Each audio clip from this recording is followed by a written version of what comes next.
Et maintenant, qu'est-ce qui arrive? Tous les sentiments sont là. La colère se cache en dessous.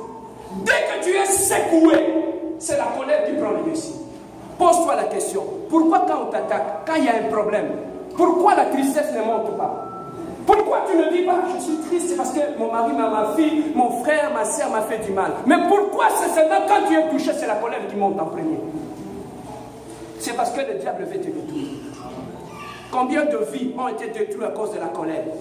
Combien de mariages ont été détruits à cause de la colère? Combien de destinées ont été détruites à cause de la colère? C'est que tu ne sais pas, la colère c'est un esprit destructeur.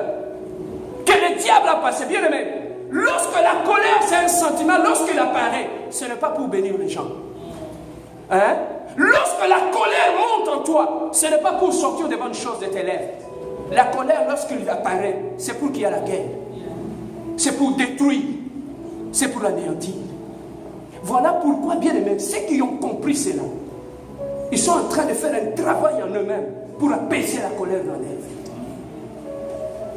La colère te détruira. Bien aimé, sur le chemin de ta destinée, marche en esprit. Lorsque tu laisses la chair contrôler ta vie, sur le chemin de ta destinée, tu vas échouer. La colère, c'est la plus mauvaise chose qu'on peut garder en soi.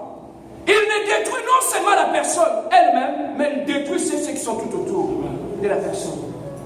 Est-ce que je peux avancer? J'avais un ami, il était pasteur. Un jour, si Dieu le veut, je vais prêcher sur l'esprit de la colère. J'avais un ami, il était pasteur, je m'avance vers la fin. Je lui dis, homme de Dieu, tu dois travailler ta colère. Tu dois arriver à l'étouffer. Il faut même entrer en chaîne de prière pour chercher à te débarrasser de cet esprit destructeur. Ah non, c'est rien. Un jour, il est allé prêcher, il rentre chez lui. Tu vas voir les conséquences de la colère. Il rentre chez lui à la maison.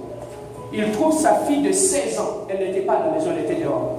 Lui, il a fini de prêcher à l'église. Il est rentré chez lui à la maison. Sa fille de 16 ans n'était pas là. Il a demandé, la fille, on a dit, depuis qu'elle était sortie, elle n'est pas revenue. Pris par la colère. Lorsque la fille revenait, il a pris la ceinture. Il a commencé à frapper sa fille comme il faut. Je ne sais pas où est-ce qu'il avait touché dans le corps de la fille. La fille s'est affaissée. Comme vous savez, au pays, on a pris la fille, on l'a amenée dans le dispensaire. Automatiquement, comme il n'y avait pas des appareils de réanimation, la fille est décédée. Tu viens de la prédication, tu rentres chez toi, la colère a fait que tu tues ta fille avec tes mains. Les gens du quartier se sont fâchés. Tu sais qu'est-ce qu'ils ont fait? Ils sont allés à l'église. Ils ont détruit l'église. Ils ont détruit les chaises, détruit tout ce qui était à l'église. Ils sont allés à la maison là où il louait. Ce n'était pas sa maison à lui. Ils ont détruit toute la maison. Il avait 5 enfants. La fille est décédée, il est resté avec 4. Le papa est allé en prison, le pasteur. La maman a dit aux enfants, nous allons voir papa, il est en prison, on va lui rendre visite. Les enfants ont dit, maman, ce n'est pas notre père. S'il était notre père, il allait au moins avoir du retenu par rapport à notre sœur. Il a tué notre sœur devant nos yeux, ce n'est pas notre père. Maman, montre-nous où se trouve notre père. C'est lui qui peut nous accepter avec nos failles et nos erreurs, sans nous détruire. Les enfants ont refusé, ils ont rejeté le père. Mais maintenant, la mère qui se retrouve au milieu, entre les enfants qui ont rejeté les parents, le père, l'église est détruite, la famille est détruite. La belle famille sont venus prendre leurs filles et les enfants, ils sont partis avec. Le monsieur, jusqu'aujourd'hui, il a 17 ans de prison. La famille est détruite. À cause d'un sentiment qu'il gardait en lui, il croyait contrôler. On ne joue pas avec la colère. La colère, c'est comme un lion que tu élèves dans ta maison. Tu ne le connais pas. Le jour où il va mourir de faim, il va commencer par te tuer toi-même. Il a détruit. La colère va te jouer de tout, mais il est au fond de toi. Quand il va sortir, tu ne pourras plus le contrôler. Et lorsque la colère réagit en toi, dans ta maison, la colère veut qu'on l'adore.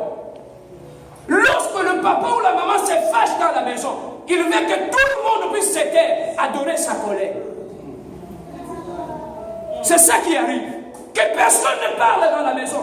Même les enfants ne courent plus, les tasses ne tombent plus. Pourquoi? Parce qu'il veut imposer à tout le monde d'adorer le Dieu colère qui habite en lui. Tu ne le sauras pas parce que c'est un sentiment que le diable cache sous les autres sentiments. Dès que quelque chose arrive, ça t'agite, c'est la colère qui monte au-dessus. Regardez quand tu es fâché ce qui sort de ta bouche. Comment veux-tu manifester la gloire de Dieu quand tu es habité par la colère? Le roi, la reine colère qui habite en toi. Il faut, les raisons pour lesquelles Dieu dit, c'est lui qui veut manifester la gloire de Dieu doit mourir. La colère, la reine colère que tu as en toi doit mourir. Si tu ne sais pas le contrôler. La colère, ça se travaille. Je suis né, mon père, avant de donner sa vie à Dieu, il était très colérique. Ma mère était du genre impulsif. Imagine-toi, tu te retrouves tu es né d'un couple où il y a la colère et l'impulsivité.